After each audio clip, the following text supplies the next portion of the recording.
शिव भक्ति जब करती है मनुष्य के जीवन में प्रवेश, हर बंधन तब कटते और मिटता हर कलेश। क्या कहती हैं आपकी राशियां, कैसी है ग्रहों की चाल, रत्न क्या असर दिखाते हैं, क्या रेखाओं से भी भाग्य बदल जाते हैं। जब वास्तु दोष मुसीबत बन जाए, अंकों का खेल समझ में ना आए, ऐसे ही प्रश्नों के उत्तर जानने के लिए जुड़िए हमारे साथ। देखना ना भूले हमारा विशेष कार्यक्रम कष्ट मुक्ति प्रभु भक्ति आचार्य शशिकांत वशिष्ठ जी के साथ रात्रि 8 बजे और पुनः प्रसारण प्रातः 7 बजे सिर्फ YouTube चैनल पर। आप और हम परम सौभाग्यशाली हैं। मेरे परम शिष्य प्राधिकारी शिव महापुराण के साथ साथ ज्योतिष और वास्तु के परम विद्वान आचार्य शशिकांत वशिष्ठ जी के मुखार बिंदु से ऐसा आनंद बरस रहा है। नमस्कार, स्वागत है आपका हमारे विशेष कार्यक्रम कष्ट मुक्ति प्रभु भक्ति में। हंसता खेलता परिवार टूट जाता है, भाई भाई को शत्रु नजर आता है, अपना ही अपनों के काम नहीं आता, बड़ों की बातें शूल सी चुभती हैं और उनका आशीर्वाद श्राप बन जाता है। तब जीवन में चारों तरफ अंधकार छा जाता है और उस अंधकार से निकालकर जो प्रकाश की ओर ले जाता है वो हमारे गुरुजी या आचार्य जी होते हैं। और ऐसे ही एक आचार्य जी हमारे साथ जुड़े हुए हैं शुरू से अब तक, जो हर दिन आपको नई नई ज्ञान की बातें बता रहे हैं और आपके जीवन का जो भी अंधकार है, जितना भी अंधकार है, उसको मिटाते चले जा रहे हैं। तो सबसे पहले हम अपने आचार्य जी शशिकांत वशिष्ठ जी का अपने स्टूडियो में स्वागत करते हैं। आचार्य जी, आपका बहुत बहुत स्वागत है। आचार्य जी, अभी तक आपने मनुष्य की जितनी भी समस्याएं हैं, बाकी चाहे वो घर की हो, बाहर की हो, मकान की हो, दुकान की, व्यापार की, इन सब के बारे में आपने बताया। और जो ग्रह या नक्षत्र या अंक गलत होते हैं, जो उनको नुकसान पहुंचाते हैं, एक तरह से उनके शत्रु होते हैं। लेकिन मनुष्य के जो आसपास के शत्रु अपने होते हैं, आज हम उस पर चर्चा करना चाहेंगे कि आखिरकार मनुष्य को जो नुकसान पहुंचाने वाले शत्रु होते हैं वो उनके शत्रु क्यों होते हैं। बहुत सुंदर। विद्वानों के मत अनुसार इस सनातन धर्म के आध्यात्मिक जगत में 2 प्रकार के शत्रु हैं जी। यदि आध्यात्मिकता की बात करें तो आपके आंतरिक शत्रु, जो आपका काम, क्रोध, मद, लोभ, अहंकार, ये आपके सब आंतरिक शत्रु हैं। और बाह्य शत्रु वो हैं जो आपके सुख को देखते हुए बड़े दुखी हो रहे हैं। क्योंकि आज का इंसान अपने दुख से दुखी नहीं, अपितु दूसरों के सुख से दुखी है। तो कभी कभी हमारे जीवन में किसी बात को लेकर शत्रु उत्पन्न हो जाते हैं। कुछ गुप्त शत्रु होते हैं, सामने तो बहुत अच्छा व्यवहार करते हैं, लेकिन उनके अंदर बड़ी गलत भावना दूसरों के प्रति होती है। तो गुप्त शत्रु और शत्रु से हम कभी कभी इतना घिर जाते हैं, इतना परेशान हो जाते हैं कि हमारा खाना पीना भी दुर्लभ हो जाता है। नाना प्रकार के हम पर मुकदमे, झूठे मुकदमे कर दिए जाते हैं। यदि आप भी इन चीज़ों से परेशान हैं, यदि आप निर्दोष हैं, आप बिल्कुल निर्दोष हैं, आपने किसी का कुछ नहीं बिगाड़ा, आपने कोई ऐसा कर्म नहीं किया, तब आपको वो उपाय जिससे आपको शत्रु बाधा से निजात मिल सके, तभी वो उपाय काम करेंगे। कभी अपने स्वार्थ के लिए, किसी को नुकसान पहुंचाने के लिए कभी भी कोई प्रयोग नहीं करना चाहिए। तो आचार्य जी, हम आपसे ये जानना चाहेंगे कि जो इल्ज़ाम लगाकर लोगों को फंसा दिया जाता है, जो व्यक्ति सच्चा है उसको झूठे इल्ज़ाम में यदि फंसा दिया गया है, तो वो जो उसके शत्रु हैं वो उसको मुकदमे में, केस में फंसाते चले जा रहे हैं। तो उससे बाहर निकलने का भी कोई ऐसा मंत्र, जप या पूजा पाठ है जिससे वो उस मुकदमे और बाकी के झंझटों से मुक्ति पा सके? हमारे मंत्र शास्त्रों में जी, यंत्र शास्त्रों में, तंत्र शास्त्रों में बहुत ही सुंदर वर्णन किया गया है लेकिन जैसा कि मैंने बताया, यदि वास्तव में आप अपनी जगह सही हैं, ये तो आप ही जानते हैं। यदि आपको कोई शत्रु अनायास ही परेशान कर रहा है, आपने उसका कुछ नहीं बिगाड़ा, तब भी आपके पीछे पड़ा है, तब आप बहुत सुंदर सुंदर उपाय हैं जो अत्यंत प्रभावशाली हैं, अचूक हैं, चमत्कारी है। इसमें से कुछ स्तोत्र हैं, जैसा कि पाशुपतास्त्र स्तोत्र, सर्वारिष्ट स्तोत्र, बगलामुखी स्तोत्र आदि ये स्तोत्र हैं। लेकिन किसी भी स्तोत्र का गुरु के सानिध्य में ही, गुरु की देख रेख में ही, सच्चे गुरु से ज्ञान प्राप्त कर ही इन साधनाओं को करना चाहिए, जिसमें से एक साधना है बगलामुखी साधना। 36 अक्षरों का मंत्र है ओम ह्रीम बगलामुखी सर्वदुष्टा नाम वाचम मुखम पदम स्तंभया जिब्बयाम कीलया बुद्धिम विनाशाया ह्रीम ओम स्वाहा। लेकिन कभी भी इन स्तोत्रों का प्रयोग, इस साधना का प्रयोग अपने स्वार्थ के लिए नहीं करना चाहिए। यदि वास्तव में आप शत्रुओं से परेशान हैं, आपका जीना दुर्लभ हो गया है, तब आप ये उपाय करें और आप हनुमान जी के मंदिर में जाकर घी का दीपक जलाकर लाल आसन पर बैठकर हनुमान जी से प्रार्थना करें, हनुमान जी महाराज, मैं निर्दोष हूँ, मुझ पर शत्रुओं ने मुझे घेर लिया है, आप मुझ पर कृपा करो, मैं बड़ा ही परेशान हूँ। शत्रु परिवार के भी हो सकते हैं, बाहर के भी हो सकते हैं, जो भी शत्रु हैं, आप उनको शांत करने के लिए बजरंग बाण का आप पाठ कीजिए। नित्य प्रति मंगलवार से आरंभ कीजिए। नित्य प्रति आप हनुमान चालीसा पढ़ने के बाद आप बजरंग बाण का पाठ कीजिएगा। उस पाठ करने से भी हनुमान जी की कृपा होती है, क्योंकि हनुमान जी महाराज सभी संकटों को मिटाने वाले हैं, क्योंकि वो संकट मोचन हैं। ऐसे हनुमान जी की कृपा से आपको शत्रुओं से मुक्ति प्राप्त हो सकती है। तो आचार्य जी ने आपको बताया कि बंगलामुखी शास्त्र और बजरंग बाण के द्वारा आप किस तरह से अपने शत्रुओं पर विजय पा सकते हैं। तो आचार्य जी, ये हम जानना चाहते हैं कि ये शत्रुओं पर कितना, यानी शत्रुओं को कितना नुकसान पहुंचाता है, उनकी बुद्धि घुमा देता है या उनको शारीरिक और पारिवारिक कष्ट देता है? देखिए, जैसा कि मैंने बताया जी, चाहे शत्रु हो कोई भी हो जी, किसी को कष्ट पहुंचाने की दृष्टि से कोई भी उपाय नहीं करना चाहिए। बस प्रार्थना करें कि जो हमारा वो शत्रु है उसकी ऐसी बुद्धि हो जाए कि वो हमारा मित्र बन जाए। सारे अपने अवगुणों को छोड़कर वो मित्रता करने लग जाए। कभी शत्रुओं का किसी का भी हमें बुरा नहीं करना है। यदि वास्तव में आप शत्रुओं से परेशान हैं तो यही प्रार्थना करें कि हमारे शत्रु शांत हो जाएं।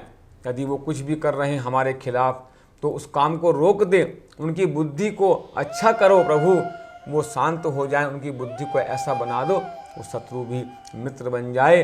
और वास्तव में यदि आप बहुत ज़्यादा ही परेशान हैं तो एक बड़ा सुंदर उपाय और बता देता हूँ जी। शत्रु बाधा से मुक्ति होने के लिए सफ़ेद आक की जड़, जिसको संस्कृत में कहते हैं श्वेत आर्क, श्वेत अर्क, जो सफ़ेद रंग का जो आंकड़ा होता है, आक का पेड़ होता है जिसमें सफ़ेद फूल निकलते हैं, उस सफ़ेद आंकड़े की आप जड़ को लेकर जिस दिन गुरुवार हो या रविवार हो और उसके साथ साथ पुष्य नक्षत्र हो, पुष्य नक्षत्र शनि का नक्षत्र है, अति उत्तम नक्षत्र है, गुरुवार हो या रविवार हो, पुष्य नक्षत्र हो, उस दिन आप उस सफ़ेद आक की जड़ को आप ताबीज बनाकर या किसी धागे में आप बांधकर उसे आप अपने शरीर में धारण करें।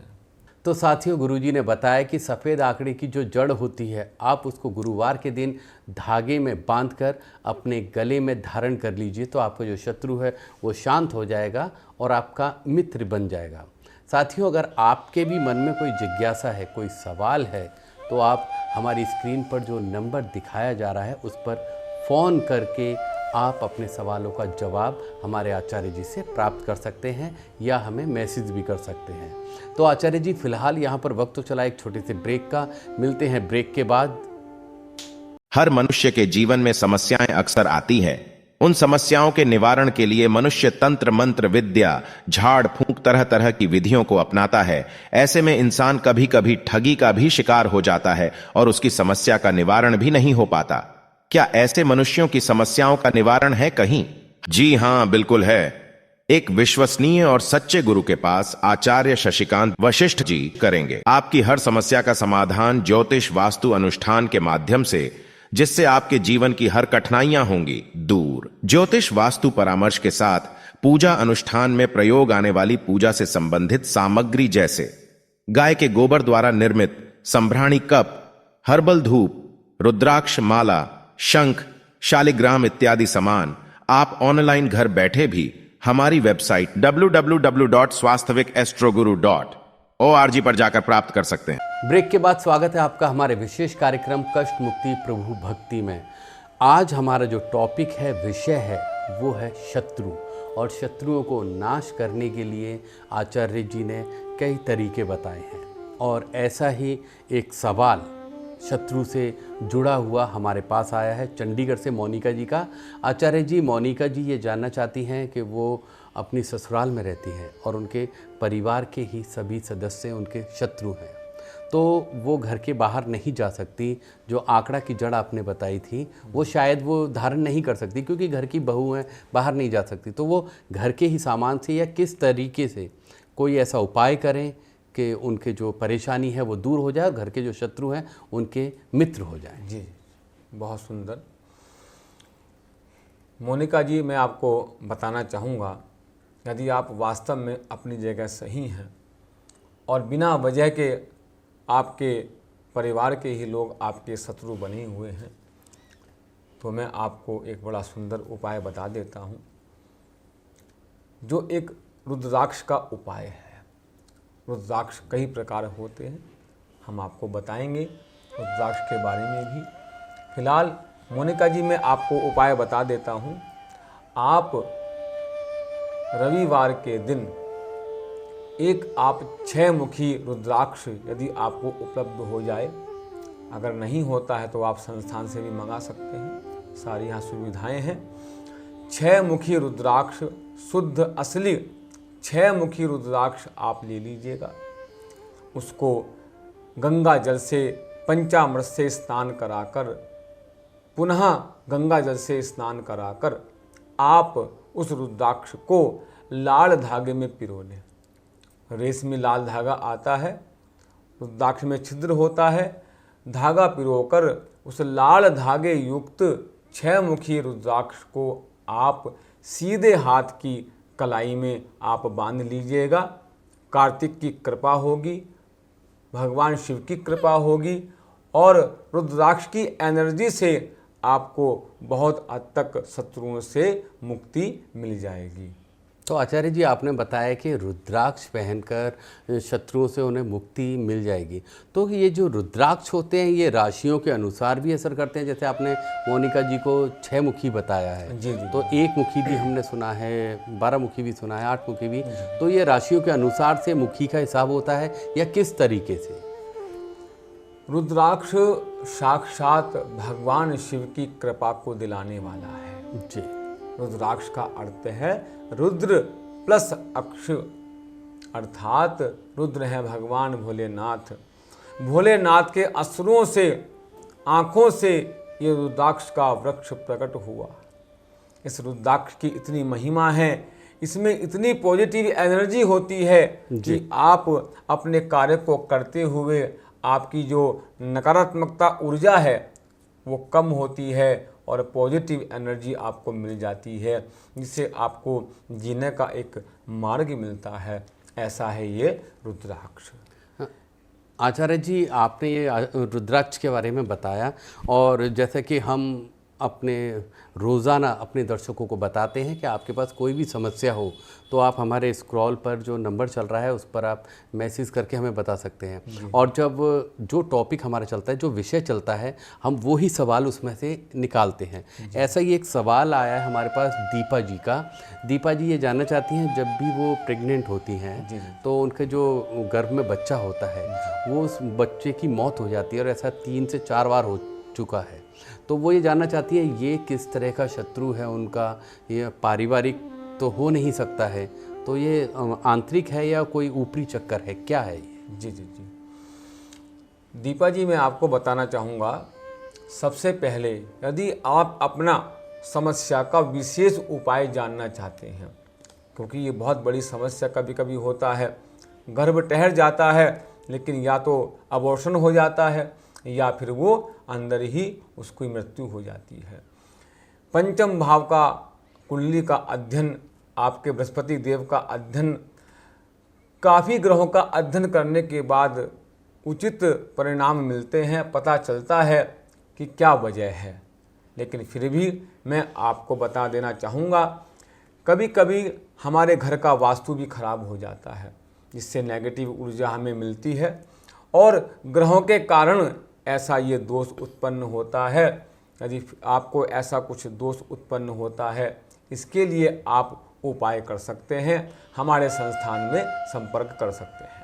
जी, तो दीपा जी, आचार्य जी ने बताया कि आप आचार्य जी की जो संस्था है वहाँ पर संपर्क कीजिएगा और आपकी जो समस्या है उससे निदान आपको ज़रूर दिलाया जाएगा। तो आचार्य जी, अब हम आपसे ये जानना चाहते हैं कि जैसे आपने बोला रुद्राक्ष हाथ में पहन लीजिए, ऐसे ताबीज भी होता है और आपने बोला था गले में धागा पहन लीजिए। यदि ये पहनने के बाद जो कभी इंसान कहीं किसी के मरे में चला जाता है या कहीं ऐसी जगह जाता है कि वो बोलते हैं कि वो अपवित्र हो गया, उसकी ऊर्जा या एनर्जी समाप्त हो गई, तो उसी ऊर्जा को क्या वो दोबारा जीवित कर सकता है या दूसरा मंगाना पड़ेगा? जी जी जी कोई भी ताबीज धागा जो हम गले में पहनते हैं तो सूतक पातक में वो अशुद्ध हो जाता है जी। या तो आप उसको निकाल कर जाएं, या फिर यदि आप पहन कर भी चले गए हैं तो सूतक पातक में वो अशुद्ध हो जाता है। आप उसको पुनः गंगा जल से स्नान कराकर प्रभु का ध्यान करते हुए आप दोबारा से उसको धारण कर सकते हैं। इसी प्रकार कोई माला आपने पहन रखी है, जैसा हम जनेऊ पहनते हैं, जनेऊ भी सूतक पातक जब हो जाता है तो शुद्ध होने के बाद जनेऊ को भी बदला जाता है। इसी प्रकार माला को भी आप बदल सकते हैं या फिर माला को आप शुद्ध करके दोबारा भी पहन सकते हैं। तो आचार्य जी, ये हम जानना चाहेंगे आपसे और हमारे दर्शकों के भी मन में ये जिज्ञासा है होगी कि जो आपने बताया सूतक पातक, जी तो ये किन किन कार्यों में हो सकते हैं या कब कब होते हैं सूतक पातक, इसके बारे में हमारे दर्शकों को ज़रा बता दीजिए। तो जब भी कोई बच्चा घर में जन्म लेता है तो उसकी पूजा पाठ बंद हो जाती है, अर्थात वहाँ पर सूतक लग जाता है। और यदि किसी की मृत्यु हो जाती है घर परिवार में तो उस समय उसको पातक कहा जाता है। सूतक का अर्थ है जन्म लेना, पातक का अर्थ है मृत्यु को प्राप्त होना। जी, तो आचार्य जी ने आपको बताया कि सूतक पातक जो होते हैं वो जन्म और मृत्यु के समय ही लगते हैं मनुष्य पर, उसके घर में, और उस समय आपको जो भी चीज़ आचार्य जी के द्वारा या कहीं से आपने धारण की है उस चीज़ का विशेष ध्यान रखना होगा। या तो वहाँ पर आप जब भी जाएं तो वो उतार कर जाएं, या फिर आप पहन कर चले गए हैं तो आचार्य जी ने जिस तरह बताया कि गंगा जल से उसको धोकर पवित्र करके आप दोबारा धारण कर सकते हैं। आचार्य जी, हम अब ये जानना चाहेंगे कि एक और जो दूसरा शत्रु होता है वो होता है इंसान का पूरे शरीर के अंदर की बीमारियां। यदि किसी इंसान के पेट में दर्द लगातार हो रहा है, डॉक्टर उस दर्द को नहीं पकड़ पा रहा है, इंसान कमज़ोर होता जा रहा है, इंसान को ये रहता है कि मेरे ऊपर किसी ने कुछ कर दिया है या मुझे कुछ ऐसा खिला दिया है जिसकी वजह से अब उसका दर्द सही नहीं होगा, क्योंकि दर्द को ना तो देखा जा सकता है ना पकड़ा जा सकता है, तो उसके लिए कोई मंत्र या कोई उपाय? मैं आपको बता दूं राघव जी, यदि बीमारी पकड़ में नहीं आ रही है, सारी रिपोर्ट भी बिल्कुल ओके हैं, उसके बाद भी परेशानी हो रही है, तो सीधा सीधा अर्थ है नेगेटिव एनर्जी, जिसको हम अपनी भाषा में ऊपरी पराई, टोना टोटका या हवा, भूत प्रेत आदि जो आप कहते हैं, क्योंकि इस संसार में सब कुछ है, भूत प्रेत भी हैं, पिशाच भी हैं, किन्नर भी हैं, मनुष्य भी हैं, सभी संसार में रहते हैं। यदि आपके जीवन में ऐसा हो रहा है तो समझ लेना कि आपके ऊपर किसी नेगेटिव एनर्जी का प्रभाव हो गया है, और इससे मुक्त होने के लिए आप 8 मुखी रुद्राक्ष काले धागे में शुद्ध करके पहन लीजिएगा। इस 8 मुखी रुद्राक्ष के प्रभाव से आपकी जो नेगेटिविटी है बहुत हद तक कम हो जाएगी और आपका वो दोष भी समाप्त हो जाएगा। तो आचार्य जी, हम आपसे इसके बारे में और भी बहुत कुछ जानना चाहते हैं, हमारे दर्शक भी जानना चाहते हैं, लेकिन समय समाप्ति की ओर हो चला है। तो जाते जाते हम आपसे बस ये एक उपाय जानना चाहेंगे कि जिन लोगों को लगता है कि उनके ऊपर भूत ब्यादा या ऊपरी चक्कर या जादू टोना टोटका हुआ है, तो वो ऐसा क्या उपाय करें कि उनको उससे छुटकारा मिल जाए। जी। वैसे तो उपाय तो बहुत सारे हमारे शास्त्रों में जी, मंत्र भी हैं, यंत्र भी है, तंत्र भी है, स्तोत्र भी हैं, पाठ भी हैं। यदि आपको ऊपरी पराई आपको लगता है कि ऐसा है, तो इसके लिए आप भैरव बाबा की पूजा करें। भैरव मंदिर में जाकर आप 21 बार, यदि आप कोई मंत्र नहीं बोल सकते तो आप केवल भैरव चालीसा का पाठ करें। यदि आप मंत्र जाप कर सकते हैं तो बड़ा ही सुंदर मंत्र है, ओम दक्षिण भैरवाय भूत प्रेत बंध तंत्र बंध निग्रहणी सर्व शत्रु संहारणी कार्य सिद्ध कुरु कुरु स्वाहा। आप इस मंत्र का नित्य प्रति 21 बार जाप कर लेना। इतना करने से ही भूत प्रेत पिशाच जो भी आपको महसूस होता है नेगेटिव एनर्जी, वो समाप्त हो जाएगी। और हनुमान जी के चरणों में केवल एक ही प्रार्थना करना, भूत पिशाच निकट नहीं आवे, महावीर जब नाम सुनावे। तो आचार्य जी ने आपको बताया कि सिर्फ भैरव बाबा की पूजा करने से ही भूत पिशाच या ऊपरी जो भी चक्कर है, ब्यादाएं हैं, वो दूर हो जाएंगी और आप हनुमान जी के मंत्र का जाप भी कर सकते हैं। तो आचार्य जी, आज के लिए सिर्फ इतना ही, फिर होगी मुलाकात, तब तक के लिए नमस्कार। ओम नमः शिवाय। हर मनुष्य के जीवन में समस्याएं अक्सर आती हैं। उन समस्याओं के निवारण के लिए मनुष्य तंत्र मंत्र विद्या झाड़ फूंक तरह तरह की विधियों को अपनाता है। ऐसे में इंसान कभी कभी ठगी का भी शिकार हो जाता है और उसकी समस्या का निवारण भी नहीं हो पाता। क्या ऐसे मनुष्यों की समस्याओं का निवारण है कहीं? जी हां, बिल्कुल है। एक विश्वसनीय और सच्चे गुरु के पास आचार्य शशिकांत वशिष्ठ जी करेंगे आपकी हर समस्या का समाधान ज्योतिष वास्तु अनुष्ठान के माध्यम से, जिससे आपके जीवन की हर कठिनाइयां होंगी दूर। ज्योतिष वास्तु परामर्श के साथ पूजा अनुष्ठान में प्रयोग आने वाली पूजा से संबंधित सामग्री जैसे गाय के गोबर द्वारा निर्मित संभ्राणी कप, हर्बल धूप, रुद्राक्ष माला, शंख, शालिग्राम